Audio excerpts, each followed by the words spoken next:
Welcome back to Yahtzee Tries, which, despite what the name suggests, is not a chess-boxing style combination of popular dice games and rugby football, but rather a series in which I, Yahtzee, try games. Games such as the Enjenir. The Enjenir is one of those goofy physics games in the Octodad stable where the challenge is completing regular mundane tasks while trying to control all your character's limbs individually, without face-planting into the dirt. I'll show them who the great engineer is. Yes.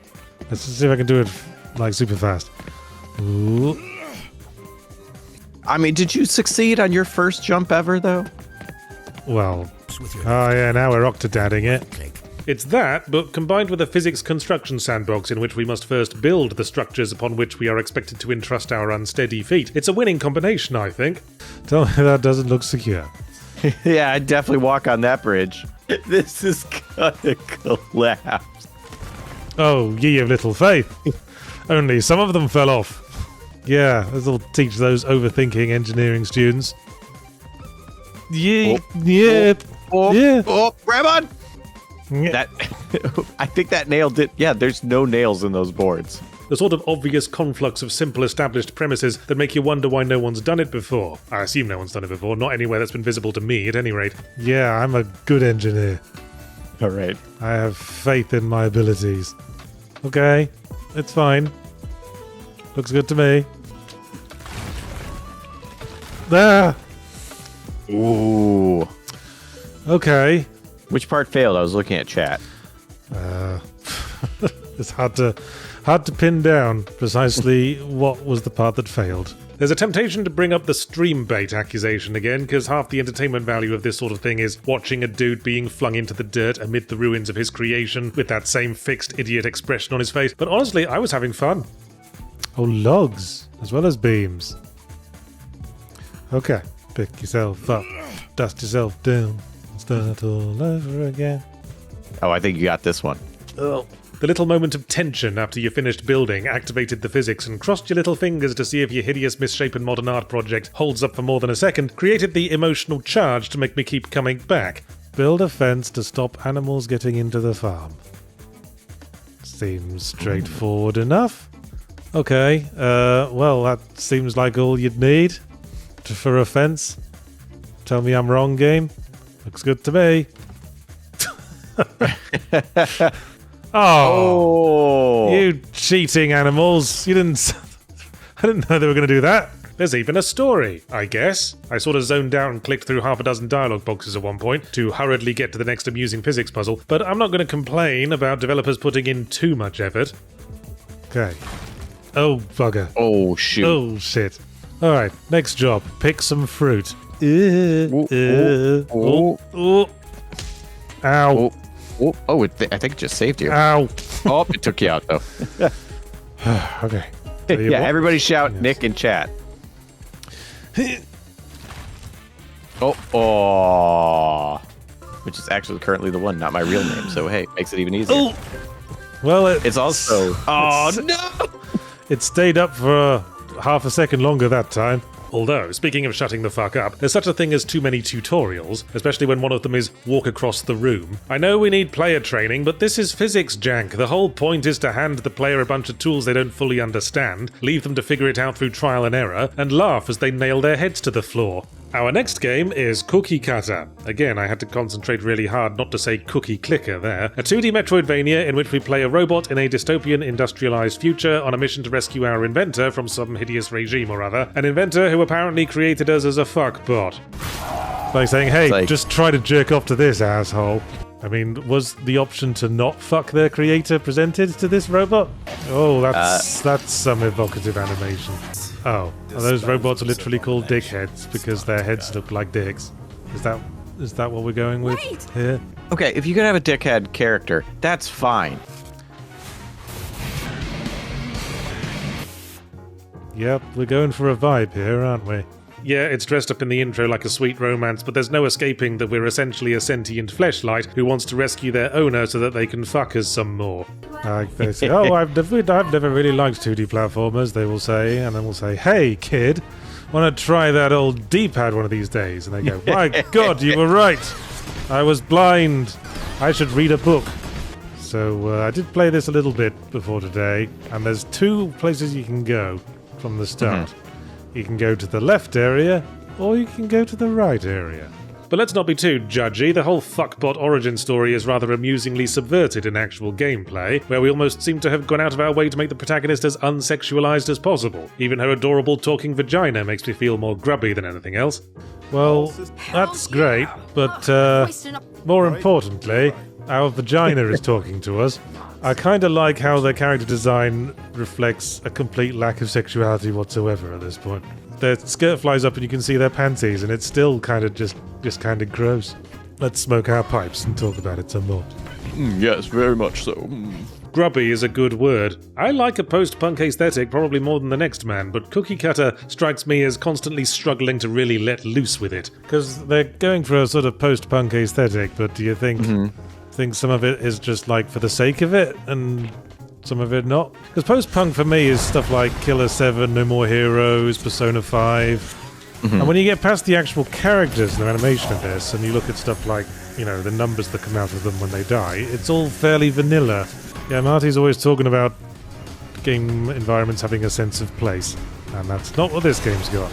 It needed more of the big flamboyance that draws me to games like Killer 7 and Hi-Fi Rush. It could just be that the camera's zoomed out too far. As it is, the detailing on the characters and their elaborate animations kinda get lost. I don't know what the fuck Cherry's actually doing in half the takedown animations. I only know that it's something the other guy dies from. The character design's kinda cluttered.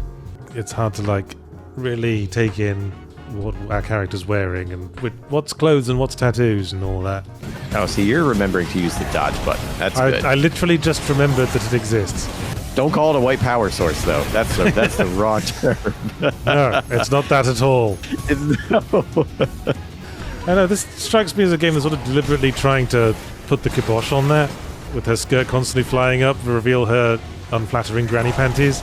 Add to that gameplay that's not a whole lot to write home about. Movement's a bit floaty, combat's a bit mashy and a bit fiddly, although it was starting to click when I was getting a good flow going. I also feel like the combat's sort of trying to be button mashy and precise at the same time. You just have to watch out for them winding that up and then do like a quick blodge. Not blodge, block or dodge. Do a quick blodge. Block or dodge. That is to say blodge out of the way. Yeah. If it's either or, then it's a blodge. Oh, bugger, I died. Ultimately, I think it's the lack of coherence that killed my interest in this one. The art of post-punk is the art of putting lots of work into looking like you don't give a shit. And this is more veering towards actually not giving a shit. Look at this crap out. It got stuck in a door. Ow! Piss. Urine. Micturation. Another one got stuck in a door. That's a pretty damn repeatable glitch we just found. There's another play one. some fucking games. How many games have you not played? No, I have not played Half-Life. Jesus Christ. Okay, what have you played? Super Mario Brothers. Okay. In the same area, we were fighting robots and squid monsters and failed DJs in hoodies. Where's the connecting theme there? Unless it's things you should keep out of your vagina. Our next game is Battle Shapers, a roguelite first-person shooter that promised high-speed, high-octane action. And from my very first glance at its promotional art, I could tell it was promising a lot of magenta as well. I wish they'd let you skip text, universally, in every game. Oh, this is so painfully generic, isn't it? New Elysium. New Elysium. You could have told me this was the start of Hi-Fi Rush and I would have believed you. Magenta games are what I call games with a certain visual style, best typified by Overwatch, where a mainstream game attempts to affect an air of punky, free-spirited abandon, but in a sort of hideously over-polished mass appeal corporate kind of way. This game is just magenta nuts. I mean, I was being halfway facetious, but look at it. No, it really is. Magenta punk is the new term for just bland future. If you have to use contextual prompts to indicate when something is interactable, because you'd never know otherwise against the background of everything else, that's not great visual design. Are there any item boxes with health in? How would you fucking tell? If only we were in a kind of a cartoony world where a floating box of a heart on it would kind of make sense. Typically, characters are depicted with Disney Pixar adjacent facial proportions, dyed hair, and a mysterious blend of racial genetics, and occupy a bright futuristic environment that's somehow simultaneously squeaky clean and so ludicrously flooded with pointless detailing that identifying character details and important gameplay elements get lost in the noise. Although I'm suddenly reminded of an anecdote I once heard from a game studio employee. There's a running gag with new hires in the modelling department for if you give them a crate, they will make something like what we're looking at right now. And then you will tell them, take that shit away, make a cube, put a texture on the cube, and come back. The sort of thing that's so flattened out for broad appeal that it ends up having no real identity at all, as it attempts to be simultaneously cutesy and ultra-violent. And for some reason, I'm looking at my hand to investigate my new dash ability. An A? Oh boy, that's my favourite letter. And some lore! I don't care! This is still an early access, I feel I should stress. Although what they're going to do with the rest of the development time, add more detail to things. And it's been a while since I've seen a game that embodies the spirit of magenta as flagrantly as Battle Shapers. Even the fucking currency's magenta. Turn magenta! No, I want more magenta people. Say this game is like training me to want magenta now. Let's go kill something. Have the good manners to know when you're dead. I think someone gave me this in Disneyland once when I was riding the thing where you shoot the aliens. And under all that, the actual game's just kinda bleh. It has its strong points. Punching robots for the glory kills had a nice satisfying weight to it, and I even kinda like the way it breaks up its samey combat arenas with platforming challenges, but it's weirdly sluggish for something presenting itself as high energy. Nixia says, I don't know how they've managed it, but the game even sounds magenta. How about instead of turning magenta when they're in like their weak state, you just see their little robot trousers fall down. And it does a whistle And they go, slide. no, please don't hit me. I need to pull my trousers back up. Oh, turn your brain off, Yahtzee. It's a really good game if you turn your brain off. Your basic movement speed feels a little slow, or maybe it's just my brain trying to take in the 9,000 moving parts and all the door opening animations. And the enemy health bars veer on the spongier parts, but overall, if you're looking for an infinite sequence of Doom Eternal style combat arenas with all the interesting theming removed and replaced with 5,000 polygon crates, then here you go. Otherwise, I wouldn't full-throatedly recommend it. The last game I played, just for a complete change of mood, was House Flipper 2. Sort of a first-person shooter, except with no enemies and your weapons fire paint and faux marble tiling instead of bullets. This is what I call house flipping. Oh, Jesus Christ. Some creeper's been through here. Oh, the state this room's in. Dear me, love, who did this last? House Flipper is a game I tend to enjoy, but which is hard to justify reviewing, because it's barely a game at all. Boy, wouldn't there be a lot of egg on our faces if the baby ended up stillborn? We'd be like, oh, and we put all this work into. I don't like this baby, it's dead. Much like the first one, it's very much a dad game in the Power Wash Simulator mold that doesn't do much more than give you a simple, if prolonged, task, and then when you're finished, congratulate you and give you another, slightly larger task. It's not paining, it's passed on. This baby has gone to meet its maker. It's rung down the curtain and joined the choir invisible. This is an ex-baby. You could argue it's also got a surprisingly in-depth house-building engine for the creatively inclined, but the same could be said for The Sims, and The Sims also has an actual bloody game attached. After this, I'm going to position a load of dummies, and then we're going to drop a nuke on it. We're going to blast it. Big fucking raccoons around these parts. Has there been some kind of, like, werewolf incident? Best not to ask questions. I'm just the house flipper in the post-apocalyptic world where nobody else lives. And occasionally I hallucinate voices on my phone.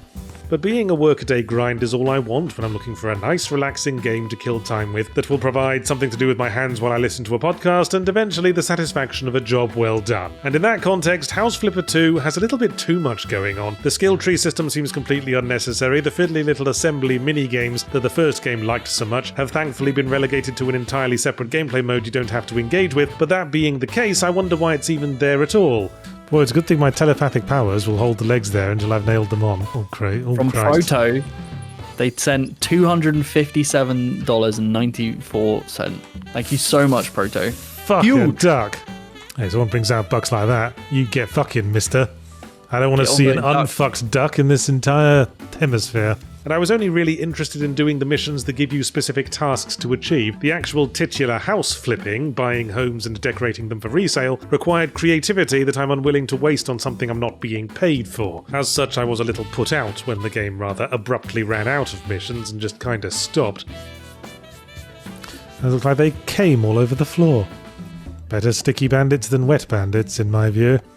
Paint our walls pure, featureless white, because that's what us bourgeoisie people like. Yeah, I guess the client can empty these boxes. I'll just piss off. I wasn't expecting a fucking final boss fight, but don't think I didn't notice that there's a conspicuous entire second half of the map that doesn't have any missions, game. Which of course you're earmarking for the free DLC, right?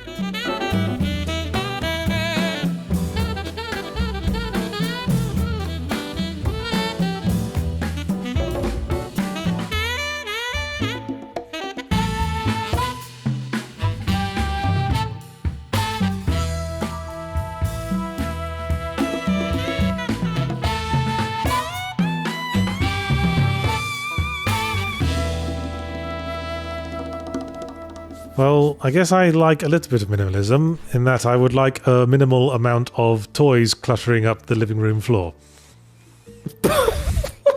This is a dead baby. It has ceased to be. I took the liberty of examining that baby, and discovered the only reason that it remained on its perch was because it had been nailed there. And you assured me when I brought it here not half an hour ago that its lack of movement was due to it being tired and shagged out after a long squawk. This is an ex-baby!